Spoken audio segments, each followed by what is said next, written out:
Hello guys, এই যে আমাদের আজকে দিনাজপুরের খবর। দিনাজপুরে হচ্ছে প্রচুর বৃষ্টি হয়েছে। হ্যাঁ, প্রচুর বৃষ্টির কারণে এই যে আমাদের কৃষকের হচ্ছে ফসলগুলা অনেক ক্ষয়ক্ষতি হয়েছে। হ্যাঁ, যেদিকে চোখ যাবে সেদিকে মনে করেন যে সব ভুট্টাগুলো ভাঙে এক জমির মধ্যে শুয়ে আছে।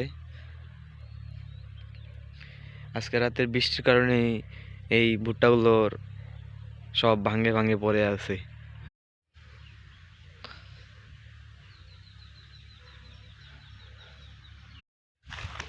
এই যে আজকে পানির কারণেই সকল ভুট্টা মাটির সাথে হামাগুড়ি দিতেছে।